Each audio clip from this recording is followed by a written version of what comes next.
Hello दोस्त, पुन्हा एकदा आपण आहोत पुस्तक आणि मीमध्ये. आणि आपल्याबरोबर एक खास व्यक्तिमत्व. कधी आयुष्यात बोलू काय म्हणून आयुष्याचे वेगवेगळे पैलू सांगणार आहे, तर कधी दमलेल्या बाबाची कहाणीमधून सगळ्यांना रडवणार.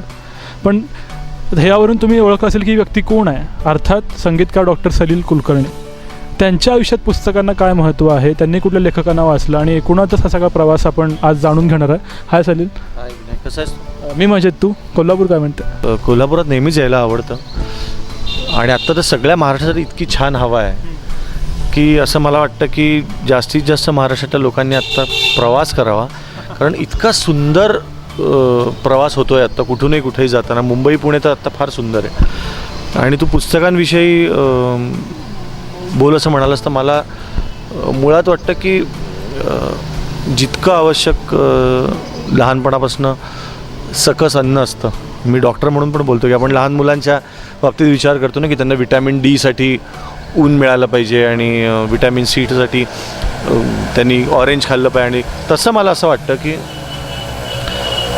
एक प्रगल्भ संवेदनशील माणूस बनण्यासाठी या सगळ्या गोष्टी खूप आवश्यक आहेत. आणि म्हणून ना मुलांना एक वेळ तुमच्या दारात मर्सिडीज नसेल तर चालतंच म्हणजे. पण तुमच्या घरात तुम्ही जन्माला याल तेव्हा चांगली पुस्तकं असायला हवीत आणि त्याचाच वारसा तुम्ही पुढे देता. मग मी पण आज हा नेम केला आहे शुभंकर आणि अनन्यासाठी की रोज झोपताना एक गोष्ट ऐकायची. एकतर मी गोष्ट सांगणार किंवा आई गोष्ट सांगणार किंवा पुस्तक वाचायचं. का अनेक गोष्टी असतात की आता हळूहळू काय झालं, एक तर सोशल मीडिया आणि या सगळ्या गोष्टीमुळे पुस्तक हातात घेऊन वाचणं खूप कमी होत चाललं आहे. म्हणजे मध्यंतरी पुस्तक तुमच्या दारी नावाच्या एका योजनेचं माझ्या हस्ते उद्घाटन झालं. तेव्हाही मी गमतीने म्हटलं की आता पुस्तकं तुमच्या दारापर्यंत आली, आता एक माणूस ठेवायला लावू नका की जो एक एक पान उलटेल आणि मग मी वाचीन. तर मी जसं म्हटलं ना की ते लहानपणापासून तुमच्या घरात असायला लागतं, तसं आमच्या घरात ही सगळी पुस्तकं फार मला लहानपणापासून बघितलेली आठवतात. मग त्याच्यामध्ये तुकारामाची गाथा आली, त्याच्यात ज्ञानेश्वरी आली, त्याच्यामध्ये अमर चित्रकथा, चांदोबा, ह्या सगळ्याचा तेवढाच. म्हणजे आजही नीट विचार केला तर मी जेव्हा शत्रुघ्न किंवा भरत अशी कॅरेक्टर्स आणतो तेव्हा मी लहानपणी अमर चित्रकथेत वाचलेले आणि बघितलेले भरत आणि शत्रुघ्नच डोळ्यासमोर येतात. इतका त्या पुस्तकांचा इम्पॅक्ट असतो. जसा माणसांचा इम्पॅक्ट आयुष्यभर टिकतो तसा पुस्तकांचाही टिकतो. ते चित्र जे असतं ना, म्हणजे शिवाजी महाराज त्यांनी अशी उडी मारून शाहिस्तेखानाची 4 बोटं तोडली, हे मला अमर चित्रकथेतलं ते चित्र इतकं स्पष्ट की शाहिस्तेखानाचं एक्सप्रेशन कसं होतं हे पण दिसत असतं. तर ती लहानपणापासून जसं आजी आजोबांनी सांगितलेल्या गोष्टी रुजतात तशी ती पुस्तकं तुमच्या मनात रुजतात. आणि पुस्तकांची सोबत ही आयुष्यभराची असते असं मला वाटतं. त्यामुळे ते लहानपण खूप सकस माझं गेलं वाचनामध्ये. जे लहानपणी वाचायला पाहिजे तेच मी लहानपणी वाचलं. आणि शिवाय जेव्हा तुम्हाला असं वाटायला लागतं ना की आता मी थोडा मोठा झालो आहे, आता मी काय वाचावं, तर मला असं वाटतं की त्या क्षणाला तुम्हाला त्या प्रत्येक टप्प्यालाच हे वाटत असतं. आणि हे मला आत्ताही वाटतं की अरे आपण आत्ता हे वाचतो त्याच्यापेक्षा आपण काहीतरी अजून प्रगल्भ वाचायला हवं आहे का. तर मुळात प्रगल्भ वाचायला पाहिजे किंवा प्रगल्भ ऐकायला पाहिजे हे वाटणं ही गंमत असते प्रत्येक वयाची. म्हणजे कॉलेजमध्ये प्रेमात पडताना माणसाला वाटतं की मी आता इतका करेक्ट डिसिजन घेतो आहे. तो 4 वर्षांनी वाटतं की बापरे मी किती वेडारका प्रेमात पडलो, आता मी फार करेक्ट डिसिजन घेतो आहे. तसं पुस्तकांचं असतं की त्या टप्प्यावर तुम्हाला वेगवेगळी पुस्तकं खुणावतात. एका टप्प्यावर सुहास शिरवळकर तुम्हाला वाचायलाच लागतं. म्हणजे मराठी तुम्ही वाचत असाल तर ती सगळी पुस्तकं. मग एक कॉलेजच्या त्या वयामध्ये तुम्हाला असं वाटतं की ते वपू काळ्यांचं ते जे सगळं लिखाण असतं ते तुम्हाला खूप असं वाटतं की हा खरंच ती प्रेमाचे संदर्भ आणि ते प्रेमाविषयी त्यांनी जे भाष्य केलेलं असतं ते आपल्याला आवडतं. थ्रूआउट मात्र साधारण माझ्या 7वी 8वीपासून आजपर्यंत मी प्रचंड एन्जॉय करतो ज्यांचं वाचन ते नॅचरली पु ल देशपांडे. त्यांच्याबरोबर मला खूप विचार करायला लावतं आणि मला वाटतं की मी माणूस म्हणून खूप घडलो. ते त्याच्यामध्ये तेंडुलकरांचा खूप मला सहभाग वाटतो. तेंडुलकरांचं नाटक मला बघणं जितकं आवडतं तितकंच मला नाटक वाचायला आवडतं. त्यांचं नाटक लिखाण पण इतकं सुंदर असतं तेंडुलकरांच्या नाटकाचं की मग ते सफर असो किंवा ते घाशीराम कोतवाल असो किंवा सखाराम बाइंडर असो, वाचताना इतकी मजा येते की नाटक वाचायची एक वेगळी मजा असते. म्हणजे आपण कादंबरी वाचतो तेव्हा तर आपल्या डोळ्यासमोर एक विनायक आणि सलील एका कट्ट्यावर बसले होते. असं म्हटल्यावर आपल्याला विनायक दिसायला कसा असेल आणि सलील दिसायला कसा असेल अशी आपण एक आकृती आणतो. तसं नाटक जेव्हा तुम्ही वाचता तेव्हा तुम्हाला आपापला सेट दिसतो, ही त्याची मजा असते. आणि आपण म्हणजे मला माहिती नाही आता किती लोक नाटक नुसतं वाचतात, पण मला नाटक वाचायला पण खूप आवडतं. आत्मचरित्र वाचायला पण मला खूप आवडतात. म्हणजे मी अगदी म्युझिकमधल्या लोकांची नॅचरली मला जास्त आवडतात, कारण त्यांचे संदर्भ खूप जवळचे असतात. आणि स्पोर्ट्समधले आवडतात, कारण म्हणजे सुनील गावस्कर असो किंवा क्लाईव्ह लॉईडचं असो, तेंडुलकर विषयी असो, हे सगळं वाचायला आवडतं. आणि मी जसं म्हटलं की कालातीत काही पुस्तकं असतात, तशी मला कायम पुलंची पुस्तकं वाटतात. की व्यक्ती आणि वल्लीमधलं ते या वटवृक्षाच्या छायेखाली असं म्हणल्यावर नाकाखाली पारंबी लोंबल्याचा भास मला झाला. याच्यावर मी 9वी-10वी जितका हसलो होतो तितकाच आजही हसतो. तर ही ताकद असते चांगल्या विनोदाची, की जी तुम्हाला कुठल्याही वयात पकडते. अलीकडच्या काळात मला विचारशील तर मला प्रचंड लेखन आवडलं ते म्हणजे श्याम मनोहरांचं. कारण त्यांचं आता कळ नावाचं पुस्तक आहे, त्याच्यामध्ये किंवा शीतयुद्ध सदानंद नावाचं. तर हे सगळं वाचताना ना आपण आपला भोवताल बघतोय असं सतत वाटत राहतं. की आपल्या भोवताली ज्या माणसाच्या प्रकृती वेगवेगळ्या प्रकृती असतात आणि कुठेतरी बारीक बारीक त्यांचे विकनेसेस असतात, विकृती असतात, हे सगळं श्याम मनोहर इतकं सुंदर मांडतात की आपल्याला सतत वाटत राहतं की हे अजून वाचावं. ते एक असे लेखक आहेत की ज्यांनी मला गेल्या काही वर्षामध्ये असं आपण म्हणूया की खूप मजा आणली आयुष्यामध्ये. मी जितकं गद्य वाचतो तितकंच पद्य पण वाचतो. आणि पद्य म्हणशील तर मी अगदी गडकरींपासून ते संदीप खरे, किशोर कदम, दासू वैद्य सगळ्यांचं काव्यसंग्रह प्रचंड वाचतो. ह्याच्यात मला एक योगायोग सांगतो तुला. 2003मध्ये मी विठ्ठल नावाची फिल्म केली होती. माझा पहिला चित्रपट विठ्ठल. आणि गजेंद्र अहिरे त्याचा दिग्दर्शक होता आणि तो मला म्हटला होता की तूच अभंग निवड, 12 अभंग आपल्याला करायचे. आणि मी म्हटलं की हो चालेल. आणि म्हणून मी पहिल्यांदा आयुष्यात तुकारामाची गाथा हातात घेतली आणि मी पहिलं पान उलटलं, मग दुसरं पान उलटलं. आणि असं म्हणूया की मेडिकल कॉलेजमध्ये मे बी मला जाड पुस्तकं वाचायची सवय होती. मी साधारण 20-22 दिवसामध्ये सगळी गाथा वाचली तुकारामाची. आणि त्याच्यात मी चिठ्ठ्या घालून ठेवले होते की हा अभंग. आणि नंतर मला जेव्हा वाचून झाले तेव्हा लक्षात आलं की अरे आपण जवळजवळ 250-300 अभंगात चिठ्ठ्या घालून ठेवलेत. कारण प्रत्येकच 4 पानानंतर एक अभंग असा आहे की जो अरे वा हा आपण स्वरबद्ध करायला पाहिजे. इतकं काम लोकांनी केलं आहे तरी इतके आहेत, ही गंमत आहे. तर त्याच्यानंतर त्या गाथेने मला असा एक त्याचा परिणाम माझ्यावर की मी दर 1-1.5 वर्षांनी तुकारामाची गाथा काढतो आणि परत वाचतो. कारण ते अभंग इतके सुंदर आहेत, इतके सोपे. म्हणजे भेटीची आवडी उताविळा मन, याच्यामध्ये त्यांनी दाखला कसला दिला आहे की मांजरे देखिला लोणियाचा गोळा, लावून या डोळा बैसलीचे तैसे तुझे पायी लाचावले मन.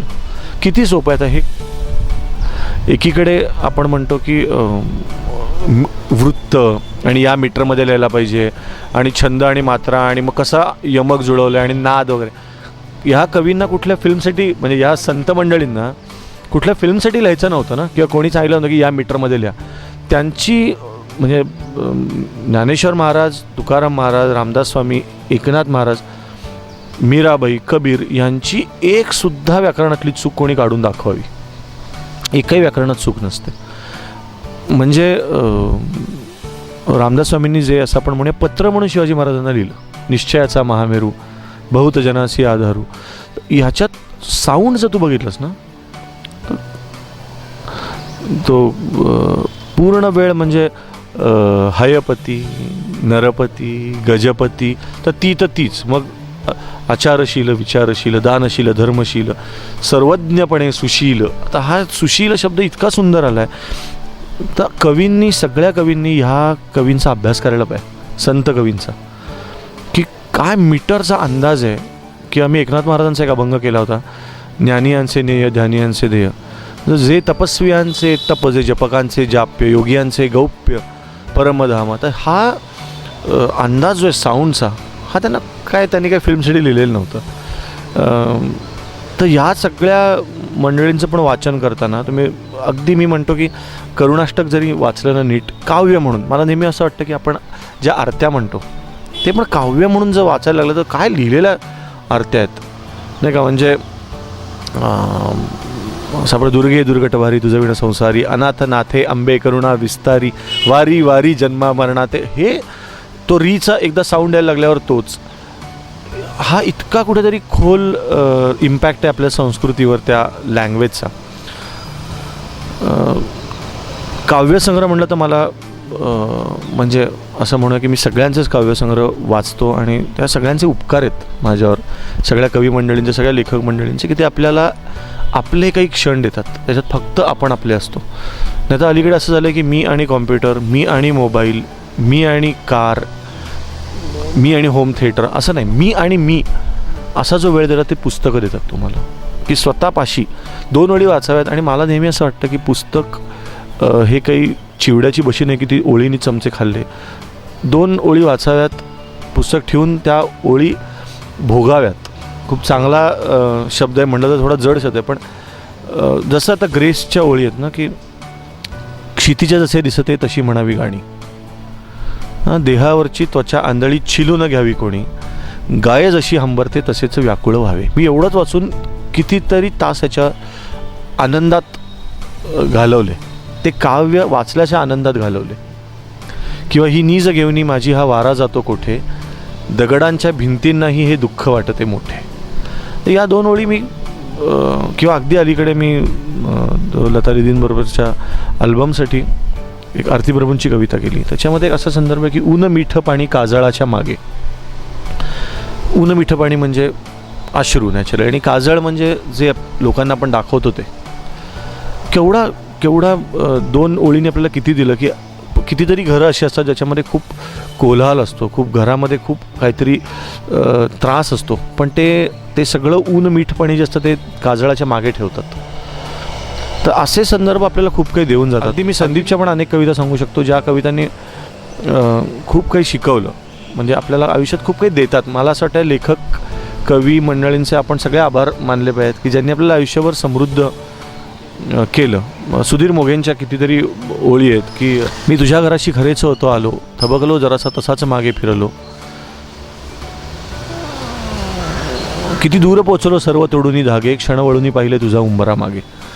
किंवा तू वेद घेतला आणि साधला नेम, तू वेद घेतला आणि साधला नेम, त्या क्षणापूर्वी तरी सारे होते क्षेम, झाले ते झाले, झाले ते झाले एक कळे ना फक्त, का तुझ्या काळजातून झिरपते रक्त. असा त्यांच्या कितीतरी ओळी असतात की ज्या त्या वयात त्या वळणावर तुम्हाला खूप आनंद देतात. आता अशा असे मला काय होते सारखी ओळ आहे की जी मला कायम कुठेतरी खुणावत राहते.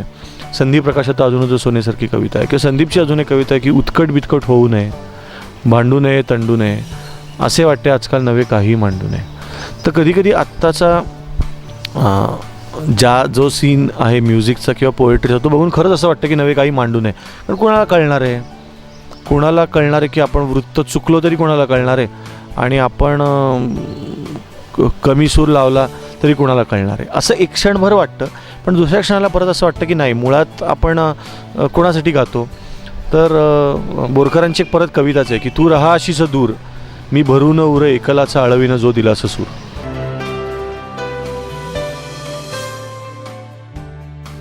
वाद, सामाजिक प्रश्नांसाठी, वादग्रस्त विषयांवरती संवाद, विधायक जाणीवेसाठी, सकारात्मक विचारांशी एक असा कार्यक्रम जो दर सोमवारी कोल्हापूरकरांसाठी सादर होतो. एक असा उपक्रम जो आपल्या सभोवतालच्या घटना विषयांना वाचा फोडतो. संवाद प्रतिवाद, कला, क्रीडा, राजकीय, सामाजिक विषयांचं व्यासपीठ, जिथं चर्चा होते प्रत्येक प्रश्नाच्या दोन्ही बाजूंची, जिथं प्रोत्साहन दिलं जातं कलाकार, पर्यावरण रक्षण, नागरी कर्तव्य आणि सामाजिक जाणीवेला, जिथं वाद होतो परस्पर विरोधी भूमिकांचा, आणि जिथं संवाद घडतो सकारात्मक विकासाच्या मनांचा. संवाद प्रतिवाद दर सोमवारी रात्री 10 वाजता आणि मंगळवारी सकाळी 10 वाजता पहा फक्त बी मूव्हीजवर. बरंच काही खूप काय ऐकायला मिळालं, पण दुसरी एक तुझ्या बाबतीतली गोष्ट जी मला माहिती आहे की तुला बऱ्याच लेखकांचा कवींचा सहवास मिळाला. मग ते पु ल देशपांडे असतील, शांता शेळके असतील, पण ह्या लेखकांच्या सहवासात काय मिळालं? म्हणजे पुस्तका दुसरा भाग, पण ती माणसं जी आहेत त्यांच्या बाबतीत काहीतरी सांगावंस. नाही, विशेषतः ही जी 2 नावं तू घेतलीस किंवा 3 नावं मी घेईन, शांताबाई, पु ल देशपांडे आणि सुधीर मोघे, हे तिघंही खूप लेखन केलेली लोक आहेत. पु ल आणि शांताबाईंनी तर असं म्हणूया आपण एक अख्खं युग घडवलं लेखनातून. ही मंडळी कधी स्वतःच्या लेखनाविषयी बोलताना मी पाहिली नाहीत. ही यांच्यातली सगळ्यात मोठी मजा आहे. ना सुधीर मोघे, ना शांताबाई, ना पु ल देशपांडे ते कधीच स्वतःच्या लेखनाविषयी बोलले नाहीत. शांताबाईंशी मी 5-5, 6-6 गप्पा मारलेल्या आहेत. त्या ज्ञानेश्वरांविषयी बोलायच्या, त्या पुशिरेग्यांविषयी बोलायच्या, त्या आत्रेंविषयी बोलायच्या, माडगुळकरांविषयी बोलायच्या, कुसुमाग्रज, पण मी एक कविता लिहिली आहे ते ऐकवते असं त्या कधीच म्हणल्या नाही. आणि मला ही याची मजा वाटते की त्या मोठ्या लेखकामध्ये किती मोठा वाचक असतो किंवा किती मोठा रसिक असतो. आणि हे असणं फार आवश्यक आहे, कारण तुम्ही जितकं वाचता तेवढी तुम्ही जास्त लिहिण्याच्या शक्यता तुमच्यामध्ये निर्माण होतात. जसं संगीतामध्ये तुम्ही जितकं जास्त ऐकाल तितकं तुम्ही जास्त तुमच्याकडनं निर्माण होण्याची शक्यता वाढते. कारण मुळात असं आकाशातून जरी ते येत असलं तरी ते कधीतरी ते पेरलं गेलेलं असलं पाहिजे तर ते येणार. तर ह्या सगळ्या मंडळींच्या म्हणजे एक लाईव्ह जोक मी पुलंचा ऐकलेला मी तुला सांगतो. मी पुलंकडे एकदा गेलो आणि एक खूप ज्येष्ठ दिग्दर्शिका त्यांच्या घरातनं बाहेर पडल्या आणि मी पुलंना म्हटलं, अरे वा, या काही त्यांची नवीन फिल्म दाखवली का? तर म्हणे नाही, त्यांनी एक डॉक्युमेंटरी केली आहे विहिरींवर, म्हणजे ट्यूबवेल्स, बोरवेल्स. ते म्हटलं अच्छा, कशी होती? तर म्हणे अरे काय खरं इतकं बोर मारलं असतं तर पाणी लागलं असतं खाली. हा मी इतका एका क्षणात त्यांना सुचतं.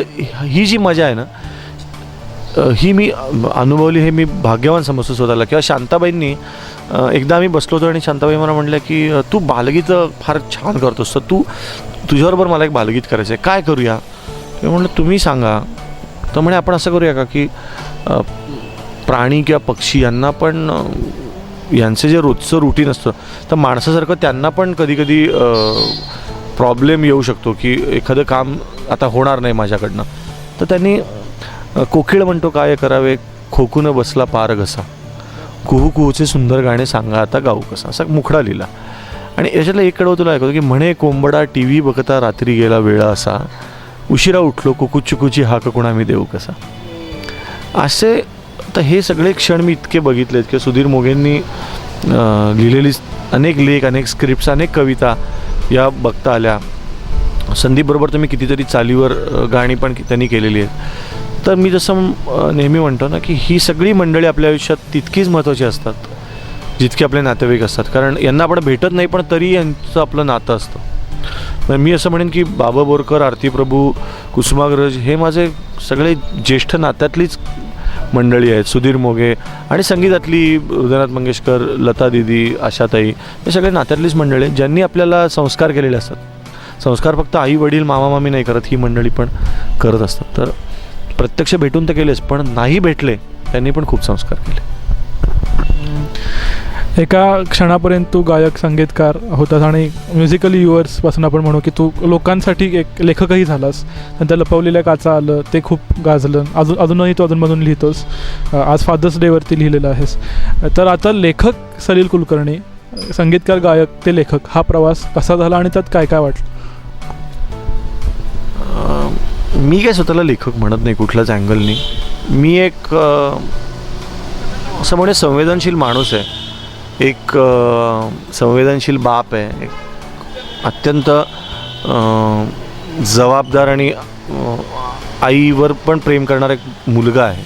या सगळ्या नात्यांमधनं तुम्ही लहानपणापासून जेव्हा जग बघत असता तेव्हा प्रत्येकच माणूस मनामध्ये खूप काही साठवून ठेवतो आणि ते एका क्षणाला असं वाटतं की हे आता मला मांडावं असं वाटतं. तर मला याची सुरुवातही आठवते की एकदा आम्ही अमेरिकेला होतो, सॅन होजेला, आणि तिथे एका इव्हेंटसाठी गेलो होतो आणि तिथे इतक्या गोष्टी बदलत होत्या त्यांच्या आणि आम्ही प्रत्येक चेंज मान्य करत होतो की बरं असं करायचं आहे, बरोबर असं करायचं आहे, बरोबर. आणि याच्यानंतर मी पहिला लेख लिहिला होता, मी म्हणालो बरं, की मला इतकं आश्चर्य वाटलं की आपण काहीही प्रयत्न करत नाही, स्वतःचं काही मत पण मांडत नाही. आपण म्हणतो बरं, तुम्ही असं म्हणताय का, बरं. आणि याच्यातून मला लक्षात आलं की मनुष्य जन्मच हा आपण बरं म्हणण्यात घालवतो. म्हणजे जन्मही आपल्या हातात नसतो, मृत्यू तर नसतो. आणि मग थ्रूआउट आपण एका सिस्टीमला फक्त फॉलो करतो की या वयात शिकायचं, या वयात नमस्कार करायचा, या वयात लग्न करायचं, या वयात जबाबदारीतनं मुक्त व्हायचं. एखाद्याला मुक्त व्हायचं नसतं तरी आपण त्याला मुक्त करतो अनेकदा. याच्यातून तो पहिला लेख मी लिहिला. पण तरी असं मी अजिबात कधीच करत नाही की आता एक लेख सुचला आहे ना, मग चला आता लेखन करूया का. कारण तुझं बघितलं असेल तर आता माझं पुस्तक येऊन 2 वर्ष झाली. अनेक लोक म्हणतात की तू परत लिही, आणि मला जर आत्ता सुचत नाही तर मी लिहित नाही आहे. कारण जसं गाणं असतं की ते क्षितिज जसे दिसते तशी म्हणावी गाणी, ते तुम्हाला ते कधीतरी दिसायला लागतं. तसं गाणं सुचतं, तसंच लेखनही सुचतं. आणि ते मला तेव्हा सुचलं. ते लहानपण माझ्या मनात खूप जास्त साठलेलं, त्यामुळे त्या लेखनामध्ये पण लहानपण खूप डोकावतं. आणि त्या खऱ्या अर्थाने लपवलेल्या काचा होत्या, त्या कुठेतरी मी शोधता त्या रसिकांना पण मला दाखवाव्याशा वाटल्या, म्हणून ते लेखन झालं. आणि परत मी याच्यासाठी थँक्यू याच सगळ्या लोकांना म्हणेन ज्यांचं मी वाचलं. कारण या लेखनात कधीतरी कुठेतरी सगळेच डोकावत असतील, आणि ते डोकावायला हवेतच असं मला वाटतं. जर कोणी असा दावा केला की माझ्यावर कधीच कोणाचा इम्पॅक्ट नाही, तर मला असं वाटतं त्याला एक दुसरा ब्रह्मदेव म्हणून पुरस्कार द्यायला पाहिजे. पुन्हा एकदा एक अशी मैफल आहे की ज्याच्यात खूप एक वेगळा सलील आपल्या समोर येतो आहे. वाचणारा सलील, समजून घेणारा सलील आणि लिहिणारासुद्धा. पण 2 अजूनही वेगळे गुण आहेत सलीलदाचे. ते म्हणजे त्याचं एक उत्तम हस्ताक्षर. ज्यांनी लपवलेल्या काचा बघितले त्यांना ते माहीत असेल. आणि दुसरं म्हणजे अभिवाचन किंवा दुसऱ्याचं वाचून दाखवणं. मी शेवटचा प्रश्न म्हणून असं विचारेन की आधी तुझ्या हस्ताक्षर बाबतीत सांग, आणि नंतर काहीतरी छान वाचून म्हणून आपण आजच्या मैफलीत थांबूया. हस्ताक्षराचं क्रेडिट माझ्या आजोबांना किंवा आईवडिलांना द्यायला पाहिजे. कारण त्यांनी लहानपणापासून ही काळजी घेतली की याचं अक्षर चांगलं असावं, जी मी माझ्या मुलांच्या बाबतीत घ्यायचा प्रयत्न करतो आहे. माझं म्हणणं आहे की ज्या गोष्टी आपल्या हातात आहेत लहानपणापासून संस्कार करायच्या, त्या का नाही करायच्या. म्हणजे चांगलं अक्षर नसतं म्हणून काही बिघडलं असतं असं नाही. पण जेव्हा आपण 4 ओळी लिहून कोणाला देतो तेव्हा ते बघताना माणसाला छान वाटावं. मी मेडिकलला गमतीने म्हणायचो की कसा गेला पेपर, तर मेडिकल मी म्हणायचो की मी छान तरी लिहिलं आहे. तर तेवढं आपल्या हातात असतं. जसं मला वाटतं की तुम्ही एखादा माणूस तुम्हाला भेटायला आल्यावर तुम्ही त्याशी किती चांगलं बोलू शकाल हे तुमच्या हातात नसतं, पण तुम्ही छान हसू तर शकता. चांगलं अक्षर हे चांगल्या स्माईलसारखं असतं, जे समोरच्याला पहिल्यांदा प्रसन्न करतं आणि त्या कॉन्टेंटकडे ॲटलिस्ट यायला लावतं. तसं कदाचित असेल, पण परत मी सांगतो मला काहीच क्रेडिट नाही, ते माझ्या आजोबांना आणि आईवडिलांना. प्रत्येकालाच उत्सुकता असते भविष्य जाणून घ्यायची. म्हणूनच चॅनल बी सादर करीत आहे गुरुप्रसाद ज्वेलर्स प्रायोजित प्रसिद्ध हस्तरेषा तज्ज्ञ महेंद्र इनामदार यांची हस्तरेषा शास्त्रांची संपूर्ण माहिती सांगणारी मालिका हस्तरेषा.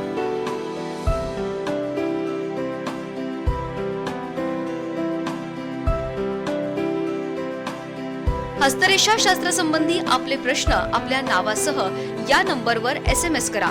आणि तुम्हाला वैयक्तिक प्रश्नासंबंधी मार्गदर्शन हवं असेल तर आपल्या उजव्या आणि डाव्या हाताचा ठसा आणि आपला प्रश्न चॅनल बी च्या कार्यालयाकडे पाठवा.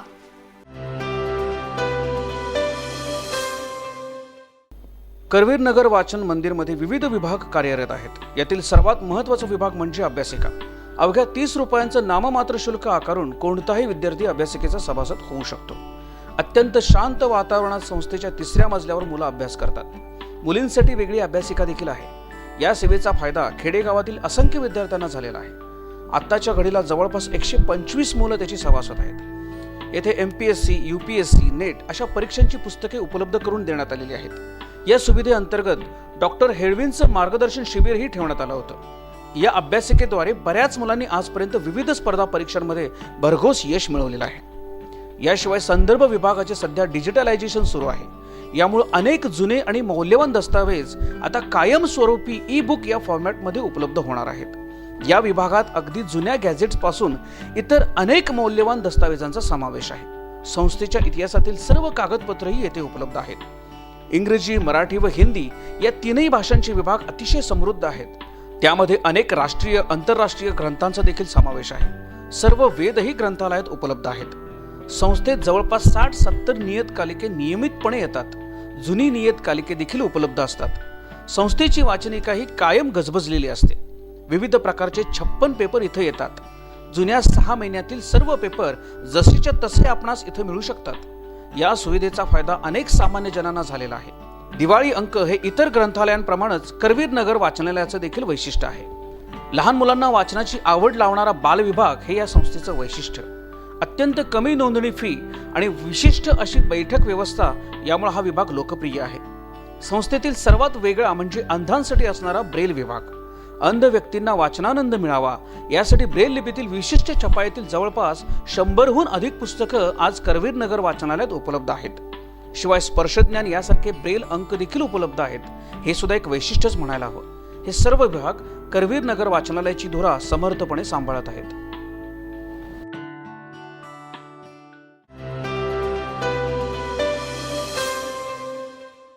हॅलो, मस्ट रीडमध्ये आज आपण बोलणार आहोत ते एका संपादित पुस्तकाबाबत। या पुस्तकाविषयी काय बोलू, माझ्याकडे ॲक्च्युली शब्द नाही आहेत, कारण ते पुस्तक आई या नावाचं आहे आणि आई या विषयावरतीच आहे। एका प्रयोगाच्या निमित्तानं प्रवीण बर्दापूरकर हे खूप मोठे आणि व्यासंगी पत्रकार संपादक आहेत। त्यांनी अनेक मोठ्या मोठ्या व्यक्तींना त्यांच्या आईविषयीचे अनुभव लिहायला सांगितले। आईविषयी आपण अनुभव लिहितो ते फक्त निबंधापुरतेच, आणि त्यानंतर झालंच तर आपल्या आत्मचरित्रात एक 4-5 पानं किंवा एक 10 पानं, पण एक्सक्लुझिव्हली आईवरती लिहिणं वयाच्या 50व्या वर्षी किंवा हे सगळे सेलिब्रिटी होते, हा खूप वेगळा अनुभव त्यांच्यासाठी होता आणि तोच वेगळा अनुभव आपल्या वाचकांसाठी पण आहे। यातला प्रत्येक अनुभव वाचताना 100% रडायला होतं, 100% गलबलायला होतं। पुन्हा एकदा आपलीच आई आपल्याला नव्यानं समजते, इव्हन आपले वडील आपल्याला नव्यानं समजतात। हे पुस्तक जे आहे, या पुस्तकात खूप वेगवेगळी लोक आहेत। मला त्याची जी अर्पणिका आहे ती सांगावीशी वाटती तुम्हा सगळ्यांना, ती खूप महत्त्वाची आहे। प्रवीण बर्दापूरकरांनी लिहिली आहे की अभावग्रस्त परिस्थितीला न जुमानता मातृत्व खंबीरपणे निभावणाऱ्या आई नावाच्या संस्कार पीठाला। हे शब्दच या सगळ्या पुस्तकाबाबतीत खूप काही बोलून जातात आणि याच्या ब्लर्बवरती या सगळ्या लोकांनी या आईविषयी लिहिले त्यांची नावं आहेत। त्यामध्ये मग गिरीश कर्नाड आहेत, महेश एलकुंचवार आहेत, सुशील कुमार शिंदे आहेत, हमू मराठे आहेत, महत्त्वाचं म्हणजे स्मिता पाटील, जिच्यावरती माझी सिनियर पिढी भाळलेली होती, ती आणि तिची आई श्रीमती विद्या पाटील यांची जुनी मुलाखत याच्यामध्ये पुन्हा एकदा एकत्रित केली आहे। आणि जसं इथं म्हणलंय की स्त्री ही क्षणाची पत्नी आणि अनंत काळाची माता असते, या झापडबंद समजातून स्त्रीला बंधनमुक्त करण्याचा हा एक प्रयत्न आहे। साधना प्रकाशनने हे पुस्तक काढले। प्रत्येकानं आपल्या आईला समजून घेण्यासाठी, ती नक्की काय हाल अपेष्टा भोगती ते समजून घेण्यासाठी, तिचं मातृत्व समजून घेण्यासाठी हे पुस्तक वाचायलाच हवं। आणि एक प्रेमाचा सल्ला, यातला एक लेख एकाच वेळी वाचा, तरच तुम्ही त्या लेखाला न्याय देऊ शकाल, तुमच्या भावनांना न्याय देऊ शकाल आणि त्यानंतर तुमच्या ज्या काही रिॲक्शन्स येतील त्या मुक्तपणे मांडा। रडावंसं वाटलं तर रडा, किंवा अगदी समाधान वाटलं तर समाधान वाटून घ्या। आईला मिठी माराविषयी वाटली तर जाऊन मिठी मारा। ते या पुस्तकाला दिलेलं खरं संचित आहे। जास्त बोलण्याची गरज नाही, हातात घ्या। आई, संपादक प्रवीण बर्दापूरकर आणि प्रकाशक साधना प्रकाशन।